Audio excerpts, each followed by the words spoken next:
Gembala saudara memberikan tema hari ini, Change Your Mind. Jullie voorganger heeft een thema vandaag, verandert jouw gedachten. Ya, saudara, mengapa itu perlu kita pelajari? Waarom moeten we dat eigenlijk leren? Mengapa enggak berubah ini atau berubah itu? Kenapa berubah pikiran kita? Harus mengubah pikiran kita. Andere dingen veranderen, maar waarom onze gedachten? Ya, kita akan melihat Yesaya pasal 55. We gaan kijken naar Jesaja, Pasal 55. Jesaja 55, Ayat 8 dan 9. vers 8 en 9. Silakan langsung dibaca bahasa Belandanya. Jesaja 55, Ayat 8 dan 9. vers 8 en 9. 55, 8 dan 9. Vers 8 en 9. Ja. Moet ik het lezen? Hij vergeeft veelvuldig, want mijn gedachten zijn niet uw gedachten en uw wegen zijn niet mijn wegen. Uit het woord des Heeren. Niet genoeg? Ya, Want zoals de hemelen hoger zijn dan de aarde, zo zijn mijn wegen hoger dan uw wegen en mijn gedachten dan uw gedachten. ya. Saudara perhatikan, bukan hanya antara Tuhan dengan kita, Het is niet alleen maar tussen de Heer en ons, bukan hanya antara kita dengan Tuhan, niet alleen tussen ons en de Heer, yang cara berpikirnya beda jauh. die de gedachten en de Heer anders zijn. Tapi lihat suami istri juga. Maar kijk naar een man en vrouw. Sama-sama orang Indonesia, Het is allemaal komen uit Indonesië. menikah dengan orang Indonesia, Ze zijn getrouwd met Indonesische. pikirannya bisa beda. De hun gedachten zijn anders. Betul tidak? Is het waar of niet? Apalagi yang menikah dengan orang Belanda atau orang Indonesia. Dus omdat die getrouwd zijn met een Nederlander of Indonesisch. Beda jauh. Zal het anders zijn? Maka itu kenapa rumah tangga sering bermasalah? Waarom zijn de huwelijken zoveel problemen opleveren? Karena pikirannya tidak bisa satu. Omdat hun gedachten niet één zijn. Saudara percaya nggak lebih gampang ngurus anjing daripada ngurus orang? Geloof of niet, is het beter een hondenonderhouder dan een mens. Betul? Is het waar? Maka itu kenapa orang di Eropa senang pelihara anjing daripada punya istri atau punya suami? En weet u waarom de Nederlanders hiervan Lebih senang punya anjing. zijn eigenlijk vinden leuker om honden te onderhouden dan een mens? Ya. Ja? Kenapa? Waarom? Karena dengan orang pikirannya bisa beda-beda terus. Maar omdat wanneer met een mens zijn, zullen hun gedachten anders. Kalau anjing nggak repot. Dus met een hond is het makkelijker. Menunya dari lahir sampai mati sama aja dia nggak marah. De menu is van het begin tot het einde is hetzelfde. Ya. Anjing nggak perlu belanja macam-macam. De honden hoeven niet zoveel dingen te leren. Anjing nggak perlu bedak, nggak perlu lipstick, nggak perlu parfum, nggak perlu segala. Ja, en de honden hoeven geen parfum en zulke dingen nodig. Saudara, pikiran ini yang selalu buat masalah dalam kehidupan En kita. tussen onze gedachten, die leveren vaak problemen op. Itu sesama kita manusia. Dat is met elkaar, hè? Apalagi dengan Tuhan. Dat is onze zaak met de Heer. Nah, sekarang kita tanya. Dus nu vraag ik, Kalau kita tahu begitu jauhnya jarak antara pikiran Tuhan dengan pikiran kita, wanneer we weten dat onze gedachte ver is van de gedachte van de Heer. En sampai dikatakan dari bumi ke langit jauhnya itu. wat is zelf gezegd van aarde tot hemel. Nah, sekarang pertanyaannya begini. Dus de vraag is, Kira-kira pikiran siapa yang harus dicocokkan dengan pikirannya siapa antara kita dengan dus Tuhan? wiens gedachten moet het overeenkomstig zijn met de gedachten van de Heer. Ayo, pikiran siapa? Dus wiens gedachten? Puji Tuhan, pintar semua kalau begitu. Prijs de Heer dat alles slim is. Pikiran kita yang harus kita ubah. Onze gedachten moet veranderd zijn. Karena Tuhan sudah berusaha untuk mengenal pikiran kita. Omdat de Heer heeft wel moeite gedaan om onze gedachten te leren kennen. Betul? Is het waar? Nah, dengan cara apa kalau saudara percaya Tuhan? Op welke manier?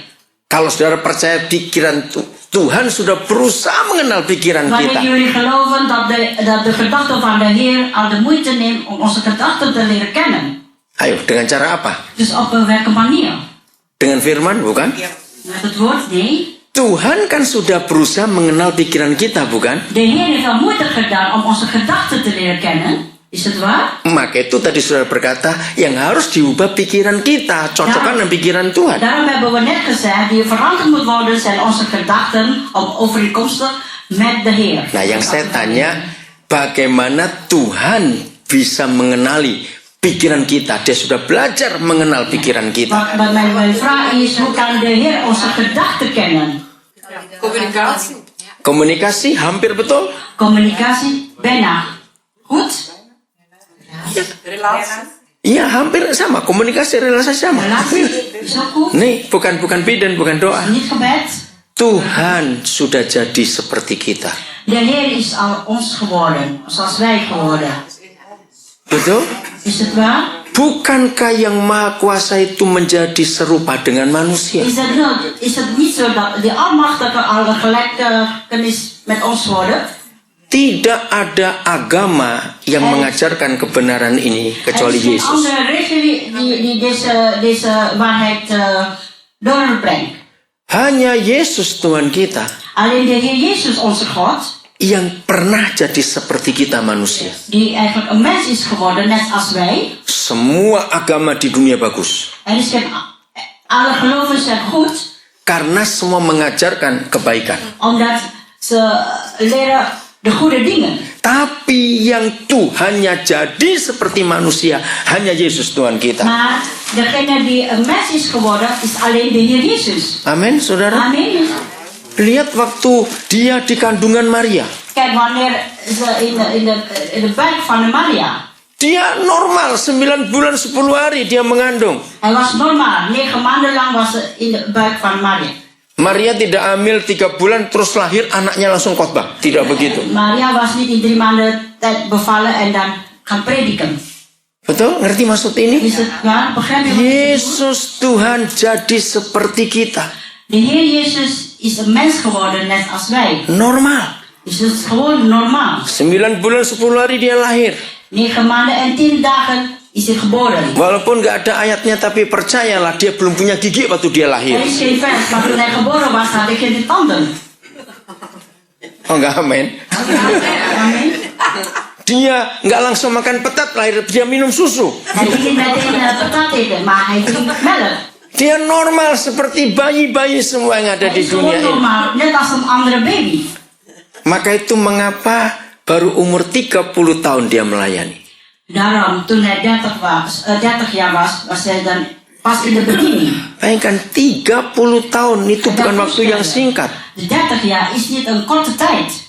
Mengapa Papa di surga menunggu begitu lama? Waarom onze vader in de hemel even zo lang laten duren? Kalau saya jadi Tuhan, Als ik de Heer ben, apalagi pikiran orang Tionghoa begini, maunya bisnis duit ja, terus. en dan met de gedachte van Chinezen altijd maar geld.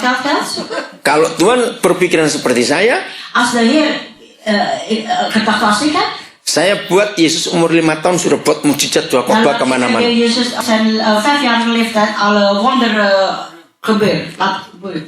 Ngerti nggak maksud ini, saudara? Begrijpen jullie wat ik bedoel? Lebih hebat nggak kalau Yesus umur 5 tahun sudah khotbah sudah buat mujizat? Is het niet buitengewoon wanneer hij op zijn 5-jarige leeftijd al kan prediken? Kira-kira orang-orang heran nggak? Er zijn er mensen die ook, kan je voorstellen? Verbazen? Karena anak kecil bisa khotbah, bisa menyembuhkan orang semuanya. Omdat een kleinkind al kan prediken. Mengapa Papa di surga menunggu sampai umur 30 tahun? Waarom heeft de Heer onze Vader in de hemel zo lang heeft laten duren, tot 30 jaar toe? Nah, karena dia ingin tahu cara berpikir kita. Omdat hij wil weten hoe wij denken. Dia tidak pernah tahu rasa sakit itu apa. Hij heeft er nooit meegemaakt wat pijn is. Dia tidak pernah tahu disakiti itu apa. En hij is ook nooit zeer geweest. Beda toh, sakit dan disakiti. Is het pijn lijden en Apa disakiti? is zeer voelen. Gekwetst, Ja. bedoel ik. Dia nggak pernah tahu rasa itu. Hij heeft dat nooit gevoeld. Karena dia Tuhan, Omdat hij de Heer is. lapar itu apa dia tidak tahu. Honger wat het is. Dat Haus itu apa dia tidak en tahu. dorsten ken hij ook niet. Menangis pun dia tidak tahu. En huilen weet hij ook niet. Semua yang manusia alami dia tidak Wat pernah de tahu. mensen hebben ervaren, dat kent de Heer Jezus niet. Maka itu dia normal 9 bulan di kandungan, 30 tahun dia jadi manusia, Dus daarom 9 maanden in de buik en 30 tahun dia jadi manusia. 30 jaar is hij als een mens geleefd. Dia tidak ada yang lompat, saudara. Ja, hij gaat niet springen. Dia normal. Hij was normaal. Hanya Karena ingin tahu cara kita berpikir. Omdat hij onze gedachten wil kennen. Dan puncaknya, saudara, En de topberg is mati. over de dood. Dia tidak pernah tahu mati itu apa. Hij kent de dood eigenlijk niet. Maka itu dia ingin tahu rasa mati En seperti daarom apa. wil hij het ook voelen. Ya. Coba bacakan Ibrani 5 ayat 10. Laten we lezen Hebreeën. Hebreeën Ja. 5 vers 10. Kita lihat mengapa ada ayat seperti ini di Alkitab. En dan zullen we kijken waarom deze vers is ontstaan.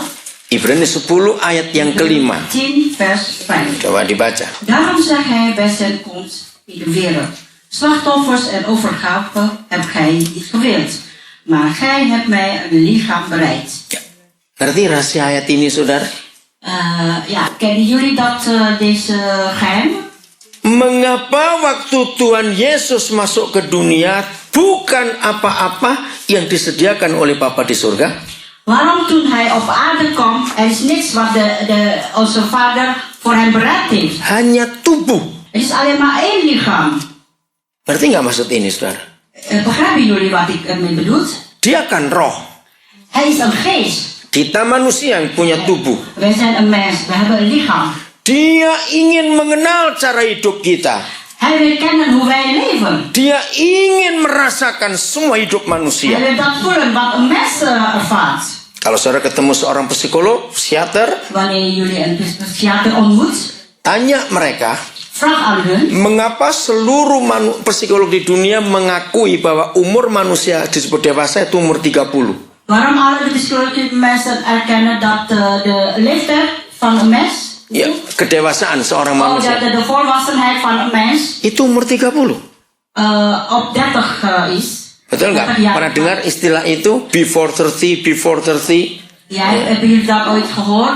Voor 30, na 30ste jaar? Karena pas garisnya itu umur 30 itu. Omdat de grens zit op de 30ste jaar. Jadi 30 tahun Tuhan jadi manusia, Dus de Heer is de 30 jaar als een mens geworden. memakai tubuh manusia Met het lichaam van een mens. karena dia ingin tahu cara berpikir Omdat kita. hij wil onze gedachten kennen. Maka itu Bapa di surga tidak menyediakan apa-apa waktu Yesus masuk, hanya Daarom tubuh. heeft onze Vader in de hemel niets voor hem klaargezet. Behalve het lichaam.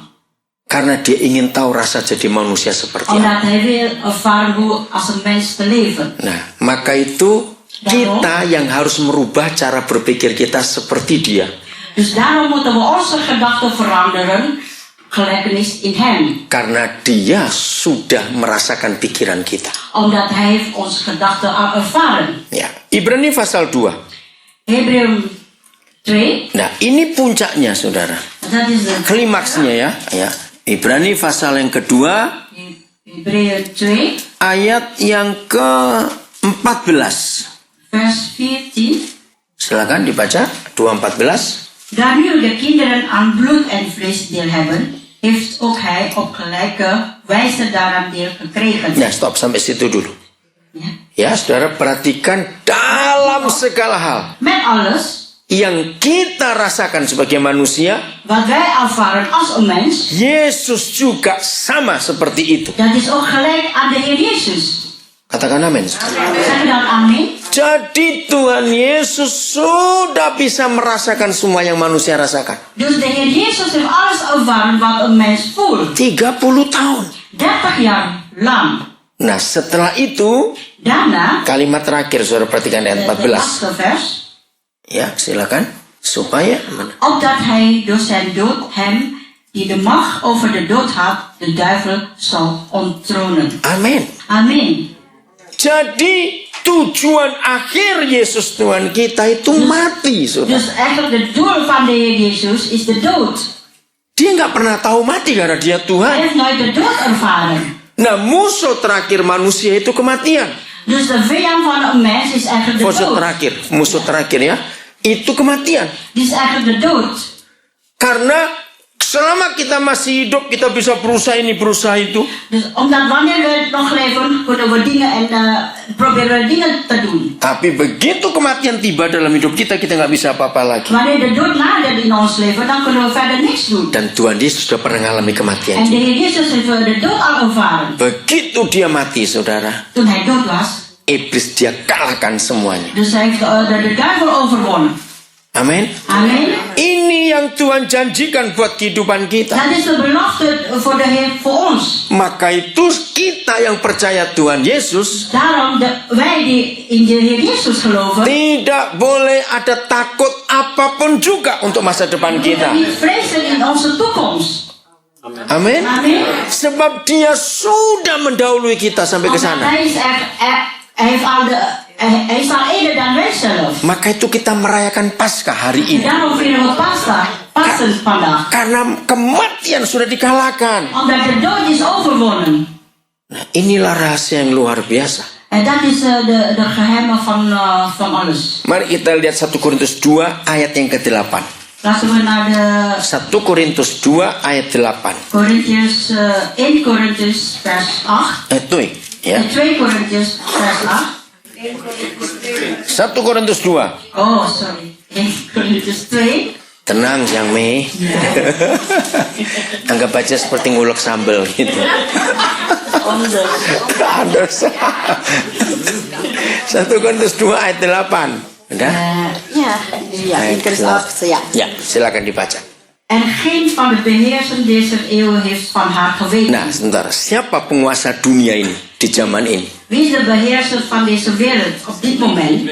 Iblis, devil ya. Duivel. Nah, itu dia. Iblis tidak pernah tahu. Ya, oke, lanjut. De duivel heeft nooit geweten. Want indien zij van haar geweten hadden, zouden zij de heerlijkheid niet gekruist hebben.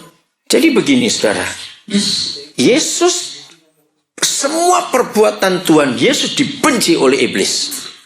alle daden van de Heer Jezus wordt gehaat door de duivel. Karena iblis tahu Yesus datang untuk menyelamatkan kita manusia ini. Omdat de duivel weet dat de Jezus is komen om ons te verlossen. Nah, kan kita ini tadinya milik iblis. Vroeger waren we eigenlijk het bezit van de duivel. Betul tidak? Is het waar of niet? Ya. Begitu iblis tahu Yesus datang ingin merebut kita dari tangannya, Wanneer de duivel weet dat de Heer Jezus komt om ons te redden, iblis marah tidak? is de duivel boos of niet? Tentunya. En die is ook zo. Jangankan iblis. Jangankan iblis. Niet alleen de duivel zelf. Siapa pernah kehilangan kucing? Wie heeft ooit een kat verloren? Kehilangan kucing. Iya toh? Wah, kita cari itu di mana kucing itu. Dan gaan we zoeken waar de kat is gebleven. Bahkan lapor polisi. Dan zijn we naar de politie. Terus kita pasang foto kucing itu di mana-mana. Siapa yang makan kucing ini? Dan gaan we de kat laten ophangen. Nah, iblis nggak cuma kehilangan kucing. De duivel heeft niet alleen maar een kat verloren. Dengan adanya Yesus, iblis kehilangan kita. Met de komst van de Jezus heeft de duivel ons verloren. Karena kita miliknya tadinya. Omdat we zijn eigenlijk het bezit van de duivel. Bisa bayangkan itu ya? Kan je dat voorstellen allemaal? Nah, iblis tahu Yesus ini akan merebut semua yang jadi milik mereka. Dus de duivel weet dat de Jezus ons kan ontnemen van de duivel. Nah, mereka berusaha untuk membunuh Yesus. Dus ze proberen om Jezus te vermoorden. Mereka berkata selama dia masih hidup, habis punya kita ini nanti ini. Dus ze zeggen, wanneer ze nog leven, dan zullen van ons ook allemaal op. Maka itu mereka cari cara bagaimana membunuh Yesus. En daarom zoeken ze een manier om de Heer Jezus te vermoorden. Nah, saudara perhatikan ini. Dus let goed op, broeder en zuster. Akhirnya iblis menemukan siapa untuk bisa tangkap Yesus. Ja, dus uiteindelijk, wie heeft de duivel gewoon gevonden om ons, Menangkap Yesus ya. om de Heer Jezus te pakken? Ayo, siapa itu? En wie zijn ze? Iya, Yudas. Dus ze hebben Judas gevonden. Nah, ini perkara besar, saudara. En dat is eigenlijk het grote probleem. Mengapa iblis pilih Yudas? Waarom heeft de duivel Judas gekozen? Kan ada Petrus, Er is ook een Petrus. ada Lukas, Er is ook een Lucas. ada Yohanes, Er is ook een Johannes. ada Yakobus. Er is ook Jacobus. Kan muridnya banyak. Dus er zijn zoveel discipelen van Jezus. Yang terdaftar 120 orang muridnya itu. Ja, hij heeft 11.000 leerlingen. Ya, 120. 120. Ya. Ada yang lebih kecil, 12. Er zijn ook 12 discipelen. Tapi mengapa iblis pilih Yudas? Maar waarom heeft de duivel Judas gekozen? Ini rahasia besar, saudara. En dat is het sleutel van alles. Ternyata dari dulu iblis cari orang yang suka duit. Catat itu baik-baik. Dus vanaf vroeger zoekt de duivel iemand die zo'n soort geldwolf. Ja. Ini masalahnya. En dat is het probleem. Iblis cari di antara 120 murid, di antara 12 murid, siapa yang mata duitan itu. De duivel zoekt tussen die 120 en die 12 discipelen wie eigenlijk van geld houdt. Ternyata Yudas. En dat is uiteindelijk Judas. Dan cara ini dipakai iblis sampai hari ini. En deze houding heeft de duivels gebruikt tot nu toe. Lihat suami istri ribut, kakak adik ribut, gereja ribut karena duit. Kijk maar, man en vrouw ruzie, zus en broer ruzie en de gemeente ook door het geld. Betul tidak? Is het waar of niet? Orang bisa merampok, bisa membunuh karena uang. Ja, ze kunnen elkaar vermoorden alleen om het geld. Ternyata senjata iblis ampuh bekerja pada orang yang mata duitan. Dus het wapen van iblis, het kan... Van iblis.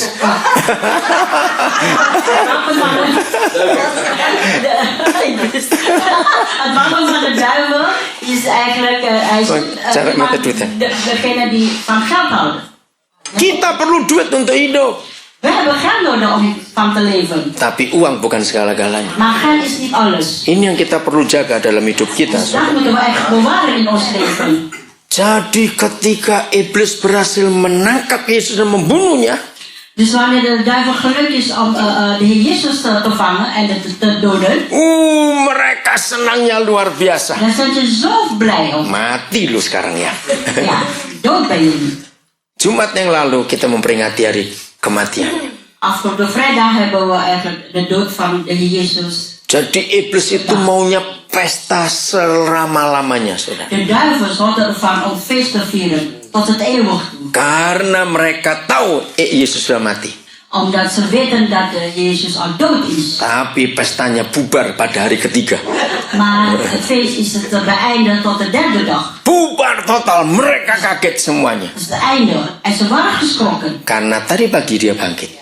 Omdat vanochtend was hij opgestaan. Amen. Nah, ayat 8 yang baru kita baca tadi, Dus de vers die we net gelezen hebben, vers 8. itu menjelaskan kepada kita En dat heeft ons duidelijk gemaakt. betapa jengkelnya setan. Dus hoe verontwaardigd is de duivel. Karena terlambat mereka tahu. Omdat ze te laat ze hebben te laat ontdekt. Mereka pikir kalau Yesus mati selesai semua. Dus ze dachten eerst wanneer de Heer Jezus dood is, dan het alles dan voorbij. Ternyata keliru. Maar het is net andersom. Justru setelah Yesus mati dan hidup itu lebih hebat daripada sebelum dia mati. Dus na de dood van Jezus is hij eigenlijk Lebih hebat daripada sebelum dia mati. buitengewoon geworden. Maka itu ayat 8 menulis. De vers 8 zegt hier, Kalau iblis tahu wanneer de duivel weet bahwa setelah Yesus mati itu lebih hebat, dat na de dood van Jezus dat hij buitengewoon zou worden, maka iblis tidak akan membunuh Yesus. dan zal de duivel hem ook niet vermoorden. Yesus dibiarkan tua jadi opa-opa yang nggak berdaya lagi. Jezus tot het oud laten worden. Jadi opa-opa yang nggak bisa Dus apa-apa net als lagi. een opa Roer die niets kan doen. Tapi terlambat. Het is al te laat. Nah, ngerti nggak rahasia ayat 8 En itu? begrijpen jullie wat het eigenlijk de inhoud van die vers 8? Iblis tidak bisa mengembalikan lagi Yesus seperti yang sebelumnya. Dus de duivel kan het allemaal niet terugbrengen zoals het begin is. Maka itu tadi pendeta saudara mengomentari kesaksian saudara Agus. Dus jullie voorganger hebben net de getuigenis van broeder Agus gezegd. Justru di balik penderitaan itu ada kemuliaan. Dus eigenlijk achter de problemen zijn de heerlijkheid. Justru setelah kematian Yesus, Dus eigenlijk na de dood van de Heer Jezus Yesus lebih hebat daripada sebelumnya. is hij eigenlijk Ya, tepuk wonderbaar. tangan saudara. Kalau kita bersorak-sorak, kita mengejek iblis. Wanneer we gaan juichen, dan zullen we de duivel spotten. Masih ingat waktu kita masih kecil? Kunnen jullie herinneren toen we nog klein waren? Kalau kita lagi ngejek teman kita, Wanneer wij onze vrienden gaan bespotten. gimana Belandanya gimana ya? Nah, Yesus bangkit itu kita mengeledek iblis, saudara. De opstanding van de Heer Jezus is eigenlijk om de anderen te bespotten, duivel. Iblisnya sakit hati, marah. Ngomong itu asal nggak tahu lah. Itu kan gini. Itulah Paskah. Dat is Pasen. Nah, itu cara berpikir iblis. En dat is de gedachte van de duivel. Mati selesai. De dood, dan is het alles voorbij. Ternyata tidak. Maar dat is niet zo. Bagi dunia mati habis.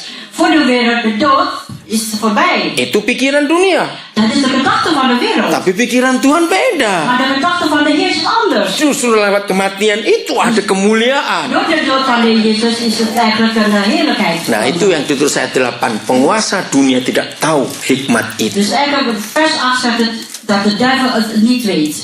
Kita tahu rahasia yang luar biasa ini. Wij kennen de geheimen van Jezus. Jadi kalau papa kita berpikir, Dus wanneer onze vader denkt, kita sepertinya kalah karena kita mengalah, het is net alsof wij verloren gaan omdat wij eigenlijk zo laten. itu bukan kalah. Maar dat is niet dat we dan verliezen. Oke. Saudara tahu di dalam Mazmur ada kata seperti anak panah. Dus weten jullie ook in de psalm, het is net een boog. Tak masih ingat ya ayat itu? Kunnen jullie dat vers? Oke. Nah, tidak semua kita pernah menjadi pemanah. Dus het is niet ieder van ons een boogscooter is. Tapi kita tahu bukan cara orang manah? Maar we weten hoe je dat moet doen. Apa yang dikerjakan seorang pemanah supaya panahnya bisa makin jauh? Wat zal de boogscooter doen om dat ding ver te laten schieten? Nah, ditarik mundur, saudara. Dus er wordt ze naar achter getrokken. Makin jauh mundurnya, Dus zo ver mogelijk. makin jauh larinya. Dan zal het heel ver gaan springen. Nah, kalau anak panah itu bisa ngomel seperti kita suka ngomel, Wanneer de pijl het kan zeggen, ya seperti kita suka ngomel, bilang, is het net als wij ook kunnen mopperen. kenapa aku mau tarik aku mundur jauh sekali? Kenapa? Kan je jullie mij zo ver laten? Kalau saya jadi tukang panah, saya ketok ini panah. Diam aja, jangan ngomel De kamu. boscooter dan zal ik het ook ketok. Ngerti maksudnya? Kamu diam, jangan banyak ngomong. Zeg stil nou, praat nog niet veel. Kalau aku tarik kamu makin jauh mundur ke Wanneer ik belakang, jou ga zo ver trekken, supaya kamu bisa makin jauh ke depan saya. dan zal je zo ver kunnen schieten. Nah, itu yang iblis tidak pernah tahu, saudara. En dat is wat de duivel nooit weet. Itu cara kita berpikir. Dat is eigenlijk onze gedachte. Harus kita cocokkan dengan pikiran Tuhan. Wij moeten onze gedachten gelijkstemmen als gedachten van de Heer. Oke? Siap untuk itu? Zijn jullie klaar voor? Lihat, sekarang 1 Korintus 6 ayat 7. We gaan naar 1 Korintiërs 6 vers 7. Ya, kita lihat ayat ini. Dan zullen we zien deze vers. Nah, iblis tidak pernah tahu cara berpikir Tuhan. De duivel heeft nooit geweten hoe de gedachte van de Heer is. Ya, 6 ayat 7. Silakan dibaca. Vers 6. Vers 7. 7 toch? Ja. Ja. Maar dan is de zaak voor u reeds geheel verloren. Is het klopt, hè? Ya. Ja.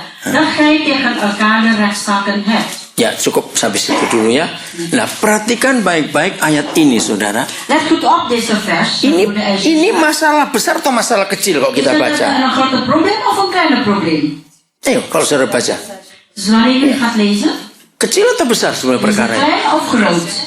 Adanya saja perkara di antara kamu seorang terhadap yang lain. Wanneer er een probleem zijn tussen jullie en anderen, Itu kecil. dat is een klein probleem. Tapi kita jadikan besar. Maar we maken iets groots van. Akhirnya kita kalah. En daarom hebben we dat verloren. Ayo, yang sering terjadi di antara kita. Kom. Wat het eigenlijk vaak gebeurt bij ons. Suami istri, Man en vrouw, kakak beradik, broer en zus, antara saudara, teman, sahabat, met elkaar dalam gereja, in de gemeente, di pekerjaan. op het werk. Seringkali cuma perkara-perkara kecil. Dus dan is het alleen maar kleine problemen. Salah dengar, salah bicara, salah lihat, salah pikir. Verkeerd gehoord, verkeerd uitspreken. Salah apa? Lakukan apa? Verkeerd doen. Itulah manusia. Dat is een mens. Tidak pernah luput dari yang namanya We salah. komen niet uit van die problemen.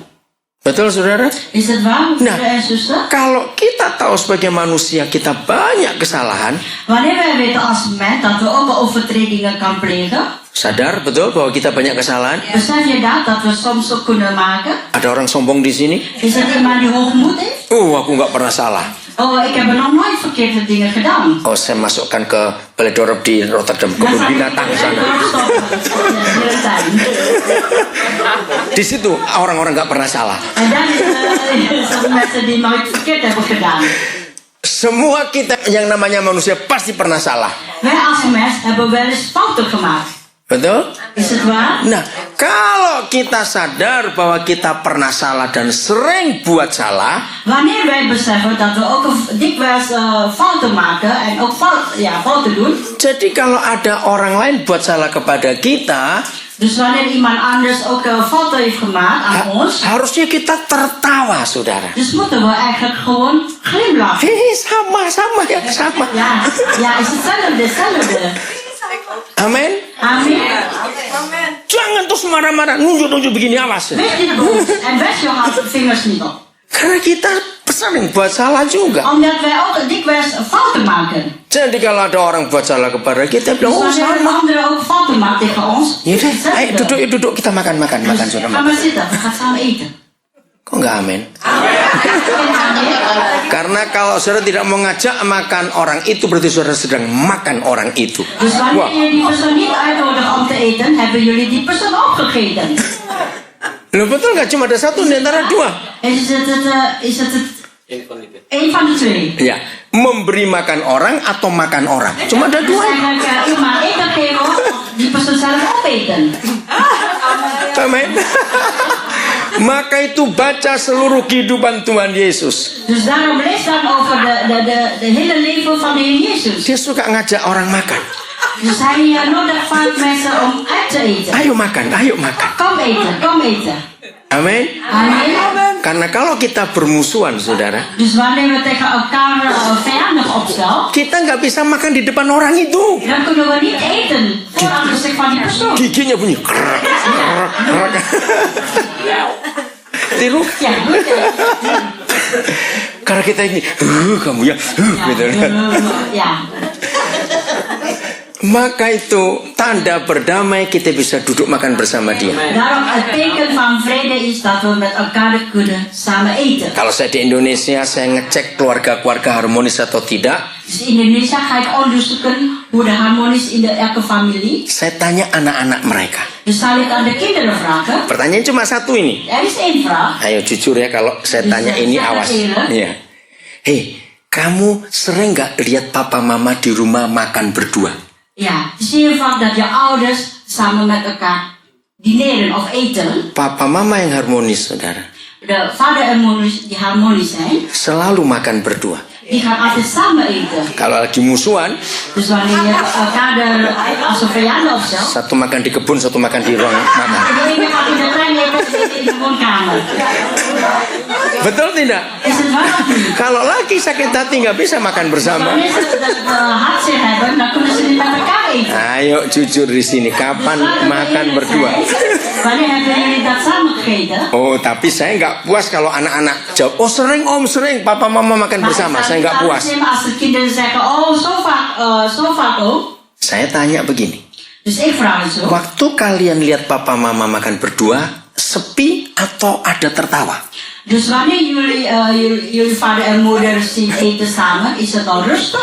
Of is het een blijdschap daar? Oh tenang om, nggak ada suara apa-apa kecuali sendok ding ding kena piring. Zo stil, je hoort niks, zelf de lepels en vorken niet. Ayo kira-kira harmonis nggak kalau begitu? Is het zo harmonisch? Nah, jadi belum tentu makan berdua itu kelihatan harmonis. Dus dat wil niet zeggen wanneer jullie samen gaan eten dat een soort romantisch is. Kalau mereka menceritakan, oh waktu papa mama makan berdua, mereka sering bergurau, bahkan sering suap-suapan. Wanneer ze gaan vertellen, als ze samen gaan eten, dan zullen ze ook met elkaar Gurau ya?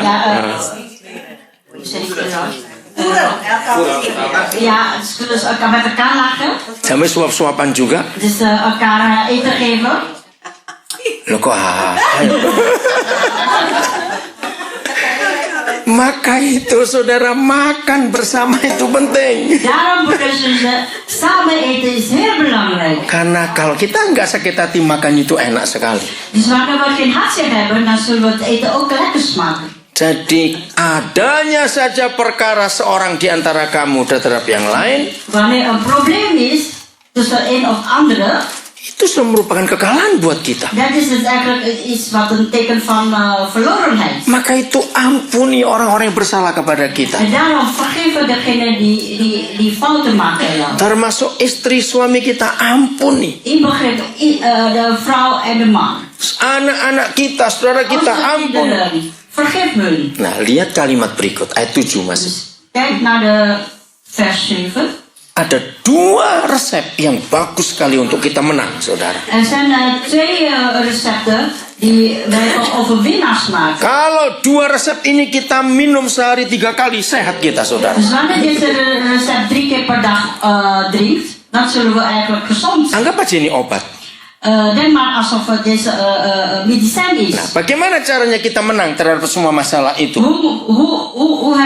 Hoe kunnen we dan overwinnen van deze probleem? 1, bacakan. Masih ayat 7, setelah itu.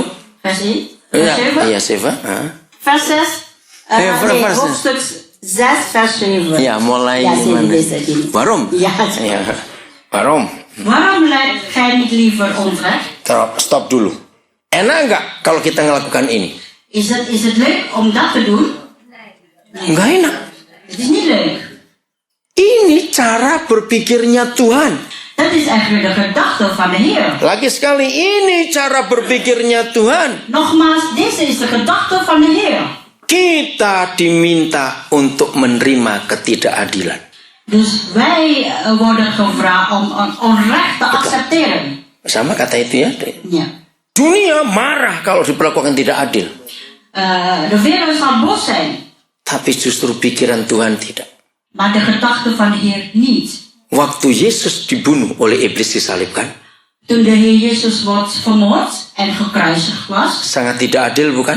het is onterecht. Dia tidak salah, Hij was niet fout, tapi dia diperlakukan seperti itu. maar hij was zo behandeld. Nah, iblis nggak pernah ngerti cara berpikir Tuhan. Dus de duivel die weet niet de gedachte van de Heer. Tapi ini cara yang Tuhan berikan kepada kita. Maar dat is de gedachte wat de Heer aan ons geeft. Menerima ketidakadilan itu. De accepteren wat onterecht is. Yang kedua, bacakan lagi. En 2. Ya, masih ayat 7. Waarom lagi? Waarom laat gij u niet liever tekort doen? Siapa mau tekor terus dalam hidup? Wie wil eigenlijk tekort? Iedere keer tekort. Semuanya meminta lebih. Iedereen wil eigenlijk meer en meer hebben. Tapi kita harus mau dirugikan, saudara. Maar soms moeten we ook dat toelaten. Buat iblis waktu membunuh Yesus. Voor de duivel, toen hij de Heer Jezus vermoordde. Oh, iblis berkata, rugi kamu sekarang, habis kamu sekarang. Dus de duivel denkt, nou, nu heb je verloren. Tapi justru setelah dia hidup lagi dari kematian, dia lebih luar biasa. Maar wanneer hij opgestaan is hij buitengewoon geworden.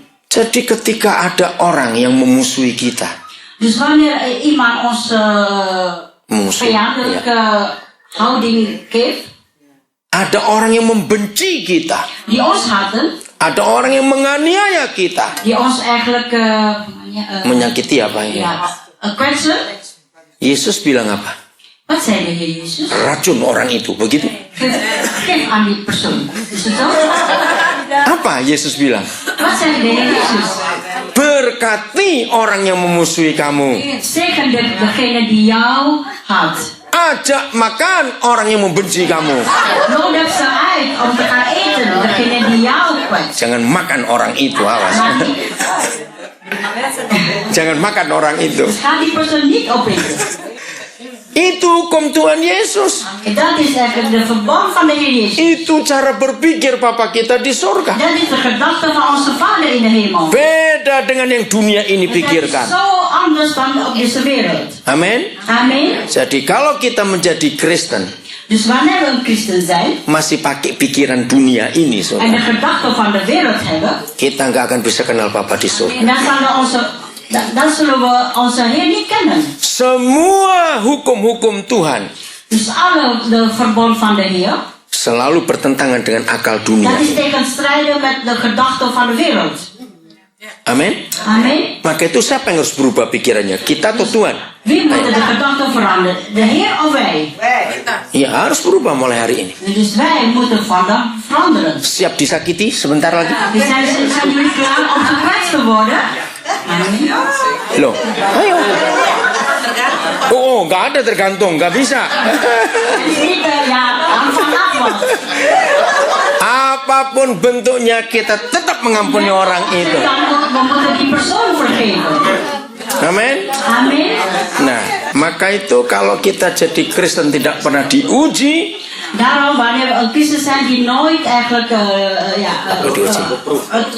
getoetst, proof, ja, maka kita belum jadi Kristen yang benar. en daar zijn we nog geen echte christenen. Maka itu kalau sudah 1 minggu gak ada yang memfitnah, saudara berdoalah. Tuhan kok gak ada lagi? Dus wanneer de hele week niet wordt gekwetst, dan moeten jullie eigenlijk bidden. Kok gak amin? Karena disakiti itu indah, saudara. Maar wanneer je gekwetst wordt, is het zo mooi. Dirugikan itu indah. Ja, de tekortkoming is ook goed. Kok gak amin? Itu pikiran Tuhan. En dat is de gedachte van de Heer. Kita lihat Rasul Paulus. Dan naar Hidup Rasul Paulus kita perhatikan. we zullen de leven van apostel Paulus Ya, kita buka bestuderen. Kisah Rasul pasal 20. We zullen naar de handeling 20. Ya. Kisah Rasul pasal 20. Handeling 20, Coba lihat ayat 22. vers 22. Ini cara hidup Paulus. Dat is het levenshandel van Paulus. Pikirannya sudah diubahkan. Zijn gedachte is al veranderd. Ya. En zie, nu reis ik, gebonden door de geest, naar Jeruzalem. Niet wetende wat mij daar overkomen staat. Ya, cukup sampai di situ. Saudara perhatikan, Let goed op, broeder en zuster. Paulus jadi tawanan roh. Paulus is gevangen door de geest. Nah, saya tanya begini, apa yang saudara temukan dalam hidup orang yang ditawan oleh uang dalam hidupnya? En ik vraag nu, wat kan je vinden voor degene die eigenlijk gebonden is door het geld van die persoon? Orangnya itu seperti apa kira-kira? Hoe zou die persoon eruit zien? Pelit, satu. Gierig, 1. Apa lagi? Maar nog meer? Rakus, ya. Apa lagi? Gulzig, maar nog meer? Apa lagi? Mulutnya susah terus. Ya, mulutnya betul. Ngomel aja kurang terus hidup. Moppelen, dodo, maar moppelen. Itu kalau dia dioperasi kepalanya itu duit semua di dalamnya. Dus wanneer werd geopereerd in de hoofd, dan zal het allemaal geld uitkomen. Saya punya hobi yang agak unik, saudara. Ik heb een hobby die eigenlijk bijzonder is. Saya tuh senang sekali melihat bayi yang sedang tidur. Dus ik zie graag een baby die in de slapende houding. Coba saudara perhatikan wajah mereka kalau lagi tidur. En kijk naar hun gezichten, wanneer ze slaapt. Tenang betul, bukan? Zo vredig. Mau ada bom, mau ada apa, dia tetap tidur. Een bom, dan blijft hij slapen. Betul? Is het waar? Nah, suatu kali saudara ada orang 3 bulan nggak bisa tidur. Dus op een dag is er iemand die 3 maanden lang niet kunnen slapen. Sudah ke dokter makan obat tidur nggak bisa tidur. Hij was naar de dokter geweest en zo en medicijnen genomen, toch kan hij niet slapen. Gara-garanya 3 bulan lalu dia kalah judi 4 miliar, jadi kira-kira 4 juta euro. Ja, omdat hij ooit 4 miljoen rupiah euro verloren had in de gokken. Saya kaget berapa kekayaannya kalau sampai dia bisa kalah judi 4 juta euro. Ik was geschrokken. Hoeveel is zijn rijkdom als hij dat kan verloren? Saudara, apa itu dia nggak bisa tidur? Broer en zuster, waarom hij niet kan Dia nggak bisa slapen? tidur. Dia laki-laki ini ya. Dus hij is een man. Lalu saya dipanggil oleh istrinya untuk mendoakan dia. Dus ik was geroepen door zijn vrouw om voor hem te bidden. Saya nggak doakan dulu supaya dia bertobat dulu. Ik heb niet gebeden dat hij bekeerd zou worden. Nah, saudara, terus saya ajak dia cari anak kecil sedang tidur. Dus ik heb hem meegenomen om naar te kijken van een baby die in slaap is. Nah, kebetulan itu kemenakannya sendiri. Dus toevallig is het eigenlijk zijn nicht. Nah, saya nggak bilang apa-apa. Ik heb niks gezegd. Coba kamu lihat bayi ini. Dus ik zei alleen maar, kijk maar naar deze baby. Tidurnya nyenyak tidak? Ja, hij slaapt zo in vrede. Bayi ini nggak punya ATM. Dus deze baby heeft geen pinpas. Tapi tidurnya enak. Maar zij slaapt zo vredig. Duitmu banyak, kamu nggak bisa tidur. Je hebt zoveel geld, maar je kan niet slapen. Nah, ngerti? Contoh itu, Begrijp je saudara. dat? Wat is dit een voorbeeld? Ya dia sadar. Dus zij beseft dat. Ya kalau gitu kamu jadi anak kecil aja. Dus daarom wist dat een kind zijn. Itu yang Yesus ajarkan, bukan? En dat is wat de Heer ons geleerd heeft. Belajar seperti anak-anak. Wees als een kind. Anak-anak itu polos betul itu. Ja, ze zijn zo eerlijk. Nah, jadi maka itu perhatikan bayi yang sedang tidur. En daarom let naar een baby die in slaap is. Tenang juga hati kita ngelihat mereka. Ja, dan zullen onze hart ook in vrede zijn. Nah, suatu hari Tuhan Yesus tanya gini kepada saya. Op een dag de Heer Jezus vroeg. Kalau begitu Daniel, apa bedanya melihat wajah bayi sedang tidur dan melihat wajah orang gede sedang tidur? Bedanya apa? Dus de Heer Jezus vraagt aan mij, wat is het verschil als je kijkt naar de baby die in slaap is en ook naar de volwassen die in slaap is? Saya bingung apa bedanya ya? Dus ik was er veronderwaardig, wat is eigenlijk het verschil? Macam-macam saya jawab, tapi Tuhan Yesus bilang bukan semua itu. Gegeven, Bukan semua itu. Tuhan Yesus bilang. maar Bukan dat itu. is niet alles. Jawabannya cuma satu ini. Maar er is alleen één antwoord. Di wajah bayi sedang tidur, In het gezicht van de baby wanneer ze slaapt. nggak ada gambar duit, saudara. Er is geen een teken van geld. Tapi di wajah kita duit semuanya. Maar op ons gezicht zal het tekenen van geld. Betul tidak? Is het waar of niet? Nah, maka itu tanya, kita jadi tawanan siapa? Dus moet je ons vragen, door wie zijn we eigenlijk gevangenen genomen? Ada orang ditawan oleh berlian. Ja. Is er iemand... Lah, itu terjemahkan lah. Er is iemand gevangen genomen door een diamant. Jadi pengen beli terus. En ze willen allemaal kopen. Nah, sekarang tanya, saudara jadi tawanan siapa? Ja, dan vragen jullie af, door wie zijn jullie eigenlijk gevangen genomen? Ada orang yang jadi tawanan alkohol. Misschien zijn er ook gevangen genomen door het alcohol. Ada orang ditawan oleh judi. Misschien door gokken. Ada orang ditawan oleh iri hati. Misschien door jaloezie. Nah, berbahagialah kita kalau kita ditawan oleh Roh Kudus. Dus wees blij dat we gevangen genomen door de Heilige Geest. Paulus berkata, aku tidak tahu apa-apa. Apa yang terjadi atas diriku nanti. Paulus zei, ik weet niet wat mij zal overkomen. Ayat 23, saudara baca. Vers 23. Ini pengakuannya, saudara. Dat is zijn overtuiging. Behalve dat de Heilige Geest mij van stad tot stad... Nah, stop dulu. Ini pengakuan Paulus. Aku nggak mau tahu yang lain. Dus eigenlijk, ermee wil hij zeggen, ik weet niks wat mij zal overkomen. Aku hanya mau tahu yang Roh Kudus katakan kepadaku dari kota ke kota. Ik wil alleen maar weten wat de Heilige Geest aan mij zegt van stad tot stad. Apa yang Roh Kudus katakan? Wat zei de Heilige Geest? Ya, Dat mij boeien en verdrukkingen te wachten staan. ayo, amin. Amen. Enak tidak kau melihat ini Is semua? het leuk of niet als je zo ziet? Penjara dan sengsara. Boeien en verdrukkingen. Mengapa Paulus menerima ini semua? Waarom accepteert Paulus dit allemaal? Karena pikirannya sudah jadi pikiran Tuhan. Omdat zijn gedachte is het overeenkomstig met de gedachten van de Heer. Ingat panah tadi? Dus herinner je de bogschoten? Makin ditarik mundur, Wanneer je het zo ver trekt, makin jauh dia. dan zal het heel ver schieten.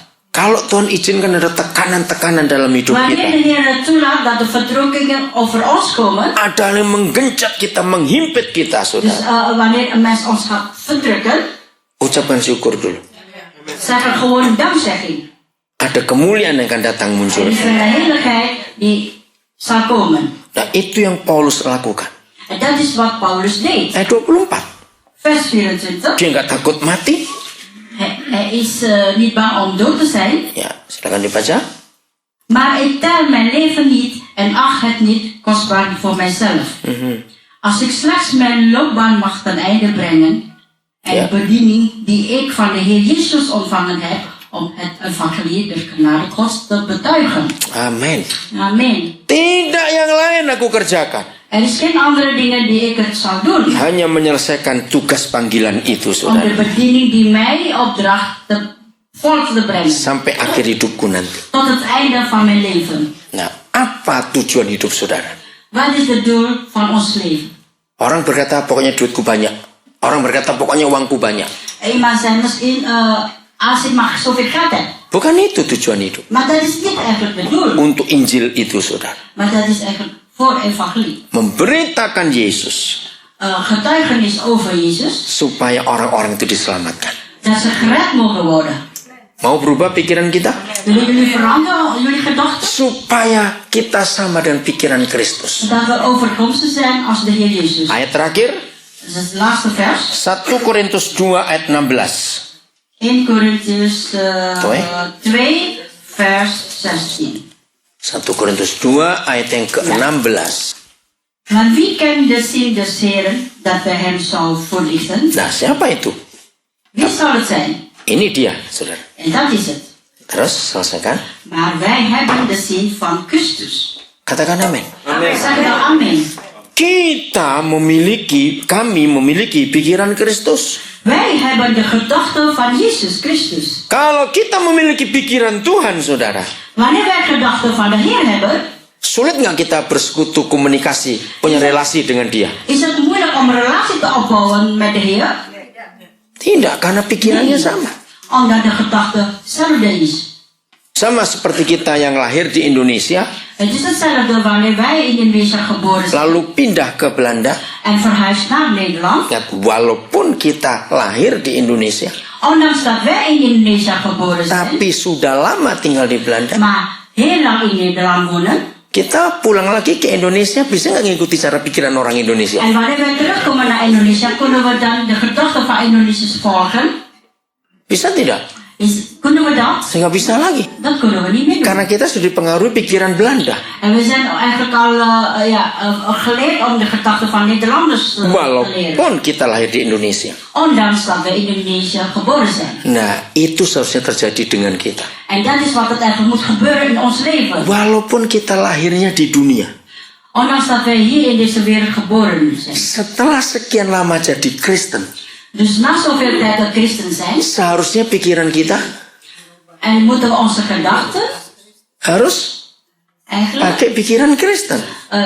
de Christus gedachten hebben. Tapi kenapa sudah lama jadi Kristen pikirannya masih duniawi terus? Maar waarom is zo lang in de christen maar de gedachten nog werelds? Kenapa kalau kita lahirnya di Indonesia lalu pindah ke Belanda sudah lama kita nggak bisa balik ke pikiran Indonesia lagi? Wanneer als we in Indonesia geboren en verhuisd naar Nederland, kunnen we niet de gedachten van de Indonesiërs overnemen? Kenapa kita nggak bisa pakai pikiran Kristus setelah sekian tahun? Waarom kunnen we de gedachten van Christus niet overnemen nadat we zo lang een christen zijn?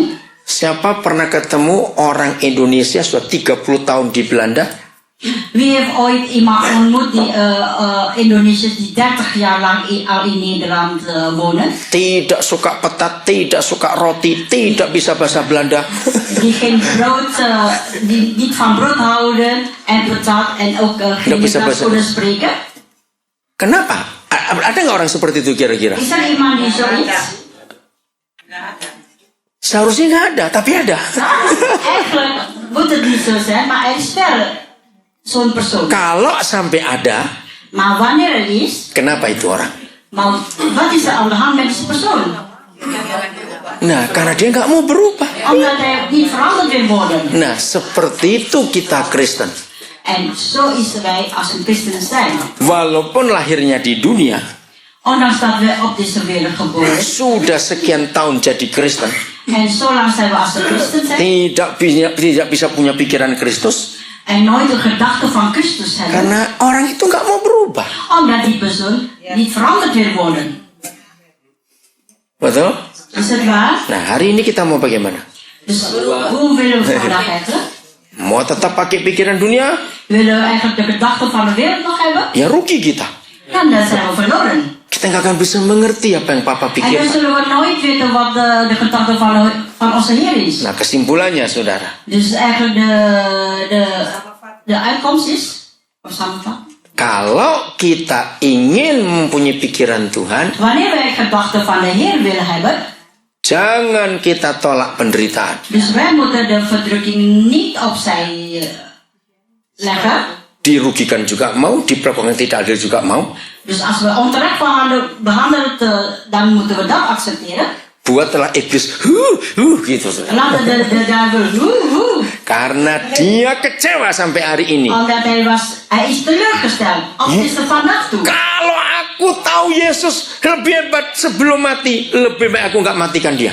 Wanneer ik weet dat de Heer Jezus na de dood buitengewoon is geworden, dan zal ik hem niet vermoorden. Ya. Biarkan dia jadi opa-opa di dunia. Laat ik hem worden tot het opa toe. Yesus sudah bangkit. Jezus is al opgestaan. Ayo kita paksa pikiran kita jadi seperti pikiran Laten we Tuhan. onze gedachten als zijn gedachten worden. Baca firman-Nya. Lees deze woord. Karena firman-Nya itu yang merubah pikiran kita. En dat zijn woord doet onze gedachten veranderen. Sama seperti orang nggak tahu komunisme. Dus het is misschien hetzelfde als wanneer iemand niet weet van communisten. Begitu dia baca buku komunis, Wanneer hij dat boek las, pikirannya berubah. dan zal zijn gedachten ook veranderen. Jadi dengan membaca, pikiran orang itu berubah. Dus door het lezen, dan zal jouw gedachten veranderen. Coba lihat kalau kita baca buku pornografi, Let goed op, wanneer we ook de pornoboek gaan lezen, berubah pikiran kita. dan zal onze gedachten ook veranderen. Nah, seharusnya secepat itu Alkitab kita baca merubah pikiran Dus kita. eigenlijk moeten we ook zo snel mogelijk de Bijbel ook lezen. Amin. Amen. Harus berubah. Moet veranderen. Tuhan Yesus memberkati kita semua. De Heer zegen jullie. Gembala saudara memberikan tema hari ini, Change Your Mind. Jullie voorganger heeft een thema vandaag, verandert jouw gedachten. Ya, saudara, mengapa itu perlu kita pelajari? Waarom moeten we dat eigenlijk leren? Mengapa enggak berubah ini atau berubah itu? Kenapa berubah pikiran kita? Harus mengubah pikiran kita. Andere dingen veranderen, maar waarom onze gedachten? Ya, kita akan melihat Yesaya pasal 55. We gaan kijken naar Jesaja, Pasal 55. Jesaja 55.